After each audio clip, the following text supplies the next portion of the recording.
This show is dedicated to helping you strengthen your family tree and live financially free. Welcome to the Marriage, Kids, and Money podcast, everybody. This is Andy Hill, and today we're talking about how you could create your very own online business. A business that provides your family with a good income and the flexibility to work where and when you want.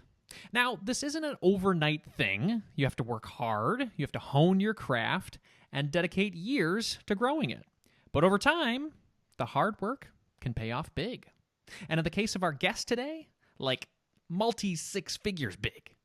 Monica Louie is my guest today. Monica is the owner of an agency that manages Facebook and Instagram ads for 6- and 7-figure online businesses. She has managed more than $1 million in ad spend and has taught hundreds to successfully run their own ads through her online training program, Flourish with Facebook Ads. Her story of family and entrepreneurial success has been featured on the Smart Passive Income podcast, Thrive Global, and Forbes. When she's not helping entrepreneurs grow their businesses, she's spending time with her husband and 2 young kids. Welcome to the show, Monica. Thank you so much for having me. I'm super excited to be here. Awesome. Well, we've had a good relationship over the past, and I appreciate you being here to share your story. So, Monica, what were you doing for a living before you started this online business of yours? Oh gosh, that feels like decades ago. But I went the traditional route. I mean, I went to college. I followed the path of believing that if I went to college, got my degree, that I would have a successful career in doing something. Do that for about 40 years until I retired.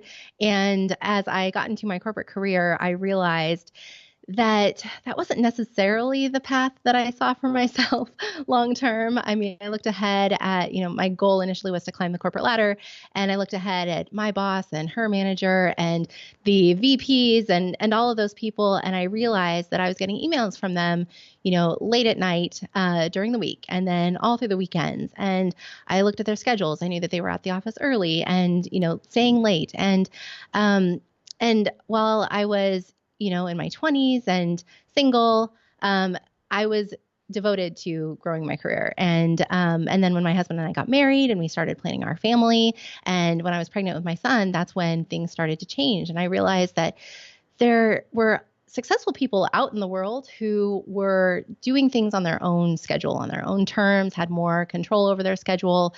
And I had no idea what I could do, but I started liking the idea of becoming my own boss one day. And so then as I was pregnant with my son, and I saw that my friends had started to have their kids and leave their jobs to stay home with their kids, for the first time in my life, that sounded like an appealing path for me. I never really envisioned that I wanted to be a stay-at-home mom, just because I grew up with a single mom who was just always working, multiple jobs. And so I just kind of envisioned that I'd be a working mom. But I didn't really see another alternative.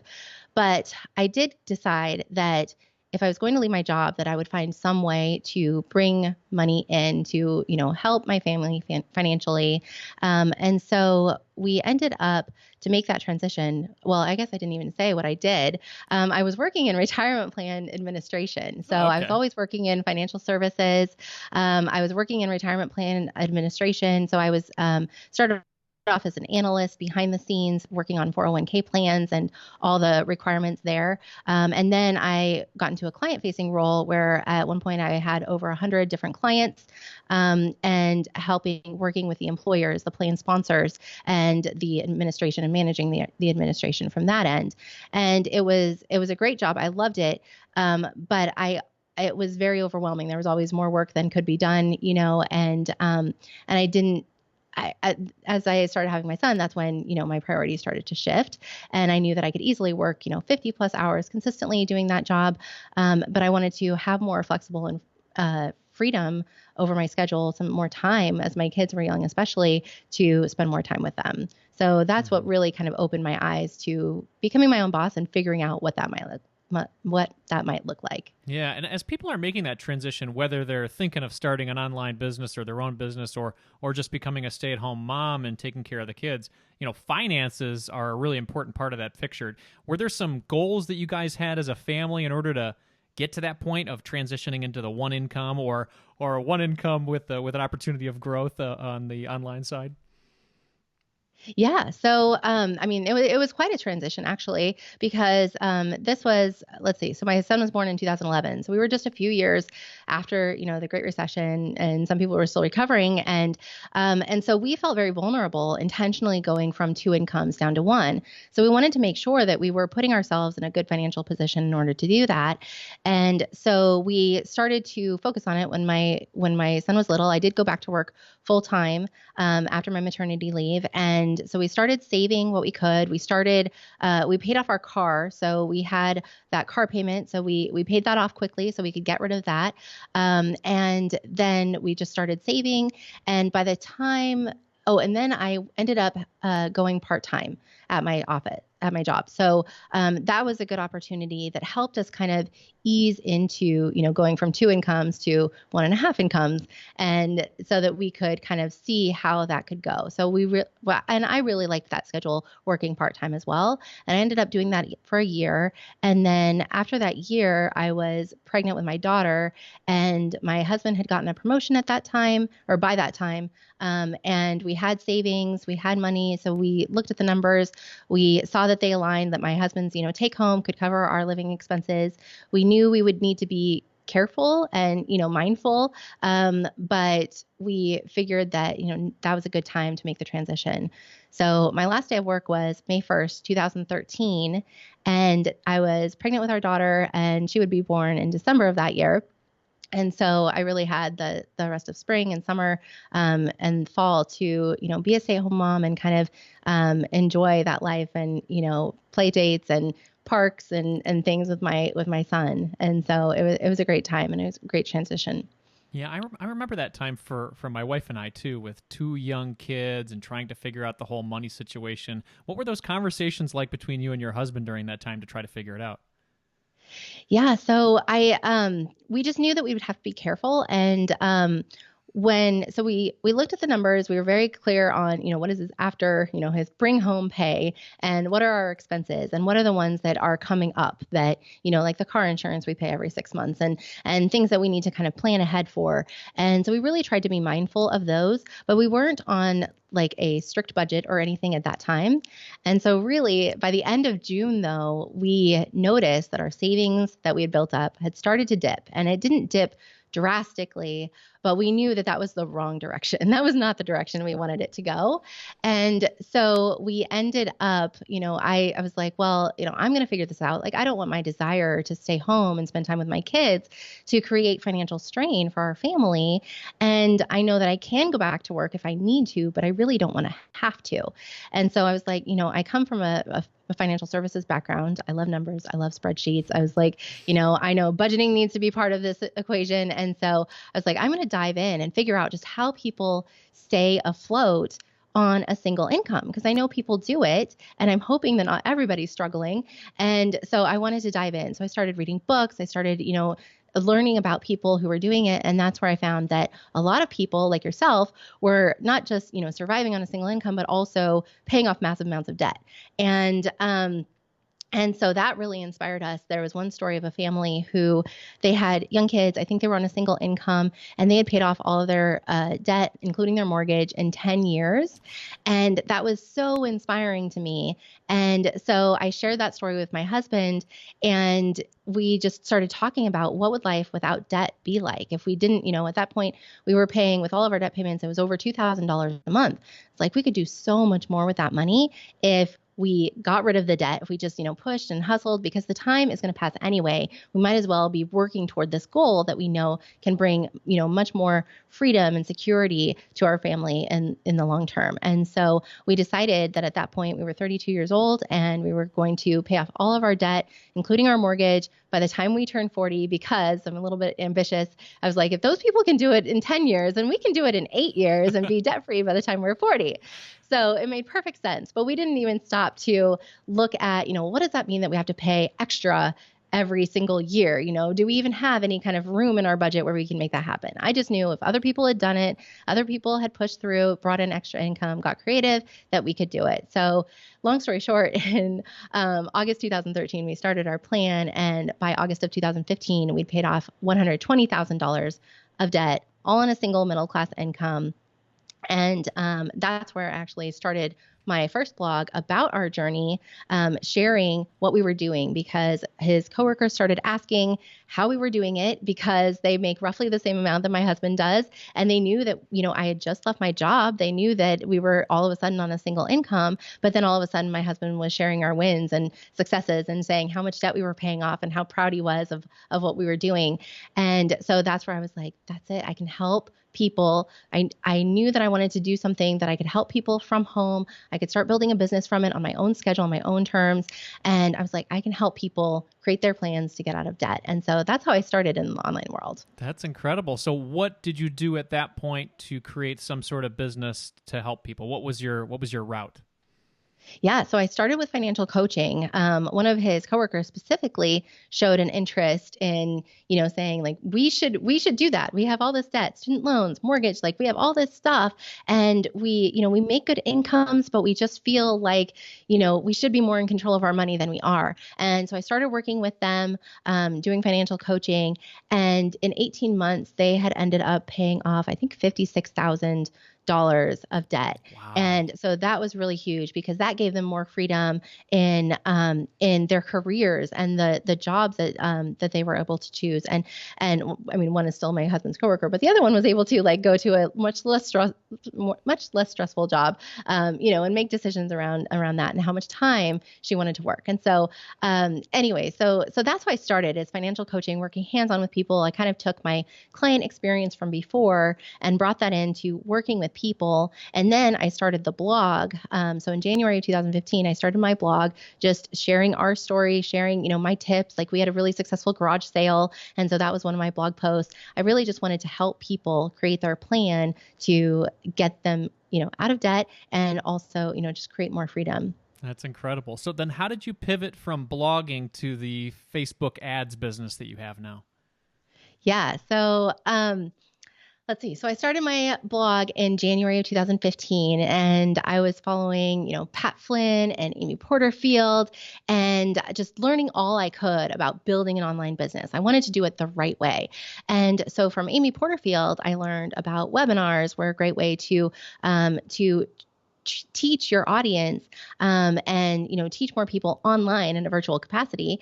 And she also said that Facebook ads was a great way to get people on your webinars, that you could reach millions of people on Facebook who can sign up for your webinar. So I learned how to do that with Facebook ads following what Amy's advice, and I had really great success. So at the end of 2015, I did my first webinar, and I had a small audience still. I didn't have, loads of traffic. I didn't have a big Facebook page or big email list. I had just a few hundred people at that point.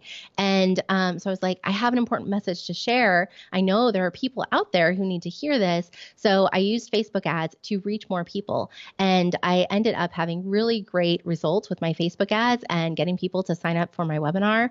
My first campaign converted at $1.26 per sign up, which if you have no context, that's really good. And so back then, Amy said a cost per webinar sign up is, it's good, is anywhere from $1 to $3. And of course, I was nervous about, investing money that when my business wasn't making much money, investing money into it, I just hoped it would work. And it did. And it worked really well. And then a couple months later, I ended up taking what I learned from the first campaign and improving my costs, dropping those even lower to $1.01 per sign up in my second campaign in January of 2016. And then at that time, I had started to meet people in the personal finance world online, and Facebook ads was starting to be talked about, and people were asking questions in a Facebook group. And so people started to tag me as somebody who could help answer questions about Facebook ads. And at first I was very resistant. I was like, whoa, what's going on here? Because I just know what worked for me. But then eventually word started to spread that I was somebody who could help with Facebook ads. I started working with one person and his team on a Facebook ad campaign, and we got really good results. And then somebody else reached out and they wanted somebody to teach them how to do Facebook ads. So I started working with them, and we got amazing results growing their email list. And then somebody else reached out who I had kind of a connection with, and he and I started working together on a different strategy and started getting phenomenal results. And so as 2016 kind of progressed, I was like, there's a pattern here and we're getting, great results. I'm having a lot of fun doing this. And I really loved what I was learning about marketing and building an online business. And I also loved that position of helping others grow their message or grow their business and spread their message out into the world. I really liked that. And so I ended up at the end of 2016 selling my blog and diving into Facebook ads, coaching full time. And then through 2017, demand continued to grow for my coaching services. So I ended up creating my course to help more people at a lower price point. And then from there, people started reaching out, wanting me to manage their ads for them. And so that's where I started to grow my team and develop our processes for how we could do that in a really great, authentic way. And so it's been a roller coaster, but it's been a lot of fun, and we've had a lot of great successes. And I'm really proud of what my team and I have built. That's so cool. Three things I hear out of this is that your desire to continue to grow and learn has given you progressive levels of opportunity and growth. And then your desire to help people has helped you to grow as well. And then lastly, you just have this, I guess, genuine interest in these areas too, and you've dove in. You haven't gone to get an MBA or a doctorate or anything like that into these. These are all online type programs, so you're diving in and continuing to learn. So I love it. I love the story, and it's very inspiring for people who are maybe in a spot right now where they want to transition into something that gives them some pride or gives them some ownership of their time. Talk to me about how you've scaled it now to a multi-six-figure business, because it's only been a couple of years now since you said 2017 you kind of kicked things off in a grander fashion. Yeah. So scaling has really been as a result of growing my team. So as, demand started to increase. So at first demand was increasing for my time in coaching. And that's when I created the course, because then I was able to put the steps that I go through with my clients in working with them online, teaching them how to create a campaign, and then what to test, what to tweak, how we adjust, when it's time to set up a new creative. So I put all of those steps into my online course. So that helped me help a whole lot more people go through the process and follow my system for creating campaigns that convert on a grander scale. It's a lower price point for them, so more people are able to take advantage of it. But then also I'm able to help more people than I can in a one-on-one capacity. So that was the first way that I started to grow and scale.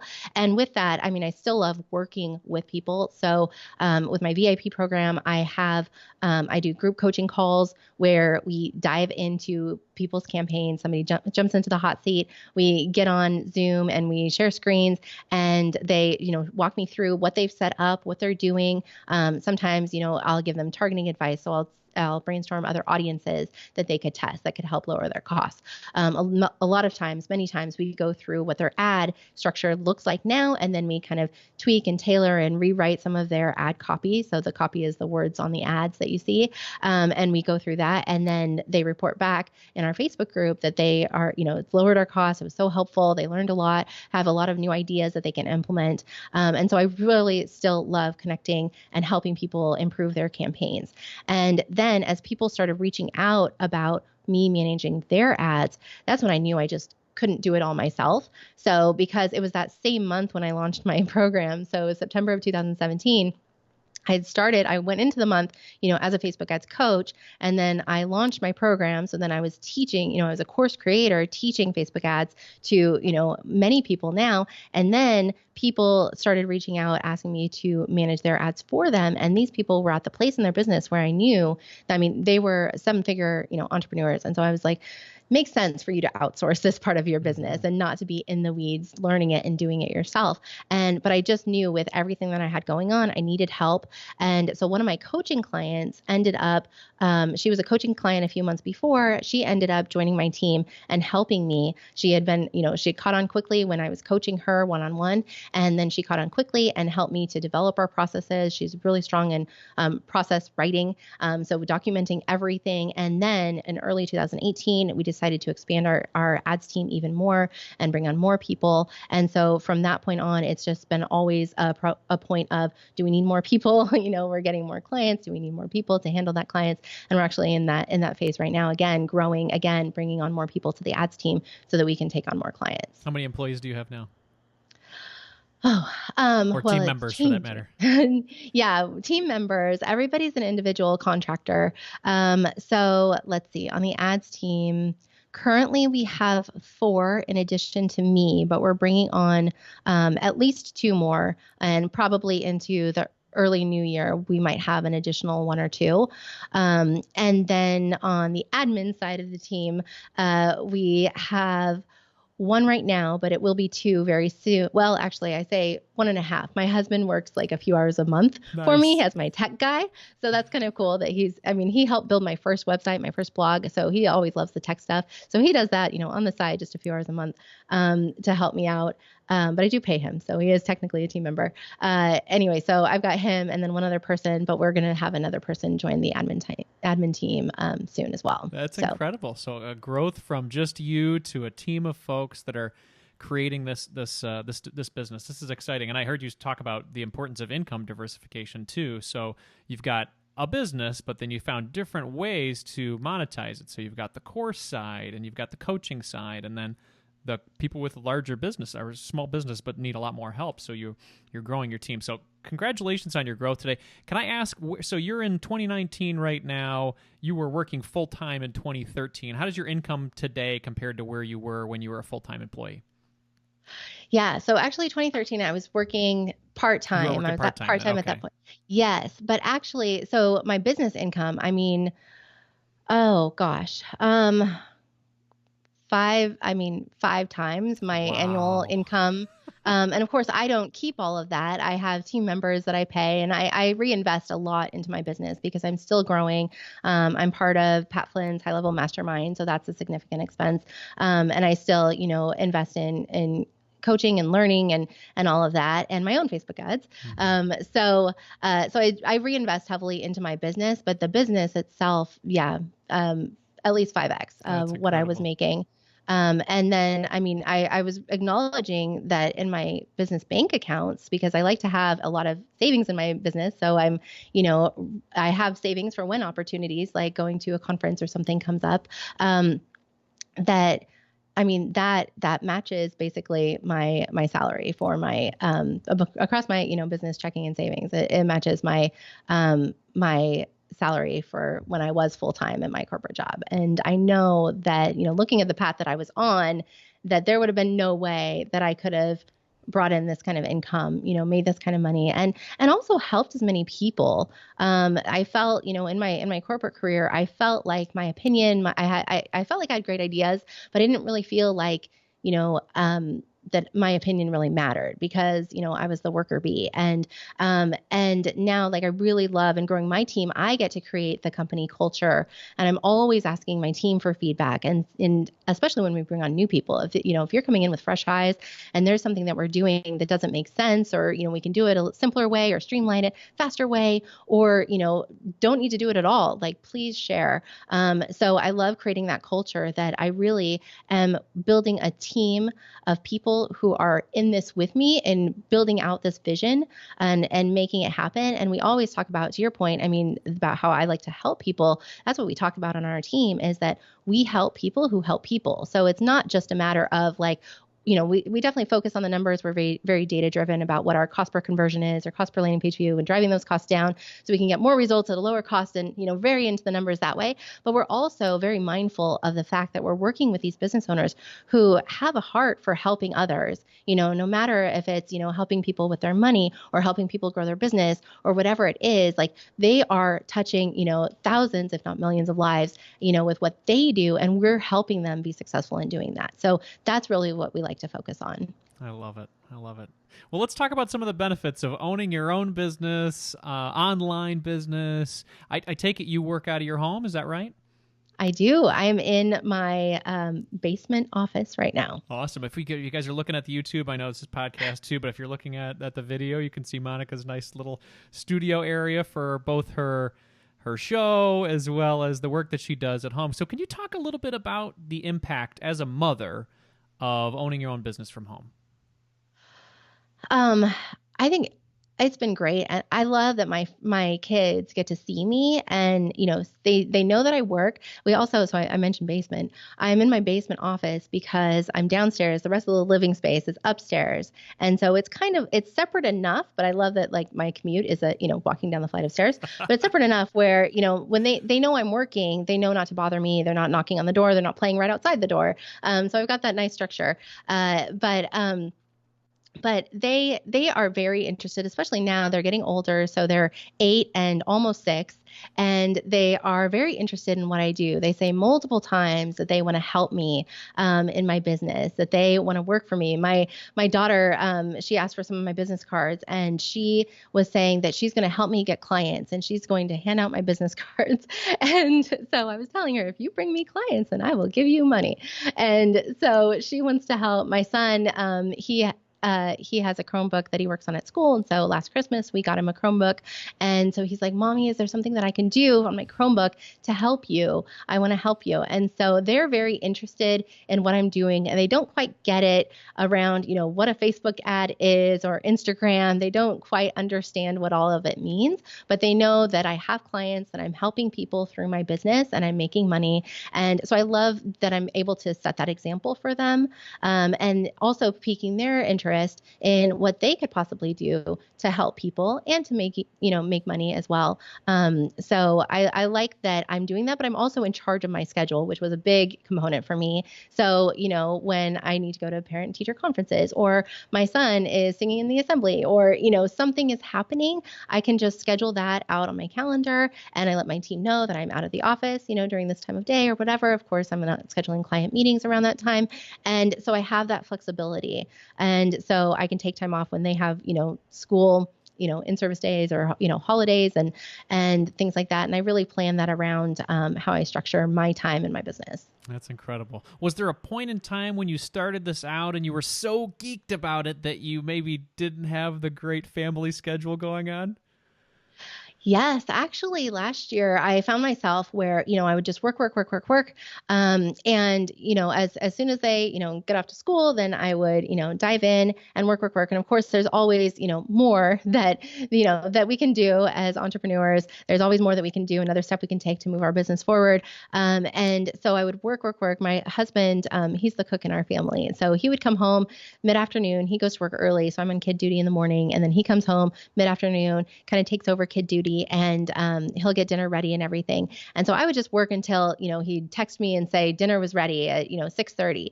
And then I would, just kind of like, okay, I'm stopping. And then I would, know that there's still more to be done, that maybe I didn't quite finish, but dinner's ready. And so I go, and then I'm still thinking about work, and so I'm thinking about work as I'm trying to be, present with my family. And so what I ended up doing last year around this time, actually, I joined a gym, and that's just nearby. I mean, I can drive there in like 2 minutes flat, and I can walk there when the weather's nice.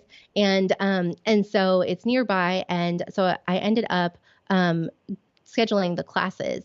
So they have classes generally around 5 or 5:30 every day. And so I started scheduling those on my calendar like it's an appointment. I knew that I needed to be more consistent with working out, and just working out at home, I wasn't holding myself accountable to build that consistency. So I felt if it was an appointment on my calendar, then I will go, I will show up. It's happening as soon as it's on my calendar. I know it's done. And so I go there, and I find that working out, when you're working out, and especially as hard as they push us at the gym, I look that way because it's that way. So that you can't focus on work. You can't be thinking about work. Like you're focusing on getting through the move and doing whatever it is that they're, doing, they're making you do. And so then that helps me just kind of clear my mind at that point. Then I feel really good. And so I've kind of like left work behind. I come home, and then I'm more fresh and present and able to enjoy, family time with my family. So, so that's how I've kind of adjusted that. And it's been really great. So it's a a physical workout and then a mental break as well. Yes. That's Yes. very cool. That's very cool. Well, let's give some advice to people today. So if someone is interested in developing their own online business from their home, so they have that flexibility to, craft their schedule and not work in the evenings or, 50 hours a week, what advice would you give them as they're thinking of getting a start? Yeah. So, I mean, if you remember where I was working in a corporate career that I didn't necessarily want to create my own business doing pension administration. And I didn't really even know where I would start with that. And so I knew that I had to figure something else out to do. But I had no idea what that could be. And of course, like even back then, there was no way that I could have made the leap to, I'm going to do Facebook ads. I didn't really even know that that was a thing at that point. And so what I did do though that helped me get going down that path is I got started. So I had started to learn about blogging and that was a good way to build an audience, to help people to start to build a business and a platform for a business. And so that's where I got interested. But then I also figured out, I had to figure out what I was going to blog about. And then as people started asking how we were getting out of debt so quickly, that's when I realized, oh, that's something that I'm really passionate about that I can help people with right now. I have, our success story behind me that can help me with credibility in that area. And so really think about, if you have no idea what to do, think about what you're already good at that maybe comes naturally to you that people ask you about. Maybe you even feel like, well, that's just common sense. There have been many times in Facebook ads land where, there's a decision that I make that I'm just like, well, that's just common sense. And other people are like, no, it's not, but it's just intuitive to me, it makes sense. So if there's something like that, that means that you really have a knack for it. You have a natural skill. And of course, if you enjoy it, that is always a plus. But if you're looking to just build a business, get started doing something. And even if you're not sure if you're really going to like it, you don't have to be married to it for the long term. You can definitely pivot. I mean, many of the successful business owners that I know started doing one thing, learned a skill and then pivoted. And so, but if you just get started, that'll put you on that path where then you can kind of develop what you like to do, how you like to spend your time, what you want your day to look like, if you like to interact with people, or if you just like to be behind the scenes. You'll learn all of those things about you, but just get started. I love it. Test it out. A lot of trial and error. I mean, you did that too. You tried the blogging thing. That was great. And then you moved on to this. So yeah, absolutely. Continue to try things out and see what fits for you. So Monica, you had mentioned a couple folks in the middle of the show about that were pretty inspirational to you as you moved on. What was one of your favorite books or blogs or podcasts that helped you become a multi-six-figure online business owner? Yeah, I have to say, Smart Passive Income podcast from Pat Flynn, and all his books too. But that podcast is what really opened my eyes to the opportunity that is available to us in this day and age with the internet and the tools that we have to build a business. So before that, I was listening to Michael Hyatt's podcast and reading books about blogging. And Michael Hyatt, if you know anything about him, he was a CEO in his corporate career. And so it kind of felt like, well, of course, he's Michael Hyatt. He was a CEO. Of course, he's going to be successful in a business that he kind of goes through. But then with Pat, he has his own story of, getting his degree and thinking he was going to do his job, in architecture for life. And but then he had to pivot. And then he also, what I love about his podcast is that he brings on other people who are just like you and me, who are not, former CEOs, who are, more day to day, many of whom, probably didn't get a college degree or, just normal people who are taking something that they're passionate about, something that they're good at, and figuring out a way how they can help people, with that thing or with that software, with that skill, that normal people are doing this and making a good living. And so that's what really inspired me. And then of course, he's very tactical in his interviews. So he's, through those interviews, you're learning a lot as well as to how to grow an online business. I love it. Yeah. That's a show that I found 3 or 4 years ago as well. And Pat has contributed so much to this general community, and he's so giving, and he has that heart of a teacher, a helper. He wants to really help people. He has that genuine interest. So I highly recommend that show as well. Monica, where's the best place for people to learn more from you and stay connected? Sure. So, if you're interested in learning Facebook ads, I would love to offer my free Facebook ad starter kit. It's a free guide. It takes you through the 6 simple steps to creating campaigns that convert. So you know exactly what you need to think through, what decisions you need to make before you go into the ads manager. And then there's a handy glossary if you're brand new to Facebook ads and you're not sure what all the terms mean. I break it down for you. And there's a checklist, because I love checklists. I love order. I love being organized. And so there's a checklist in there where you can jot down your notes so you have your plan going into the ads manager. So you can find that at monicalouie.com/Andy. And then if you like podcasts like this one, then I also started my own podcast this year called Flourish to Seven Figures. So you can find that anywhere podcasts are found. Flourish to Seven Figures podcast. Excellent. And I am a subscriber. I love the show. It's very inspiring for people like me who are trying to grow an online business as well. So, Monica, thank you so much for your time. This was a lot of fun. Thank you so much for having me. It's truly an honor, Andy.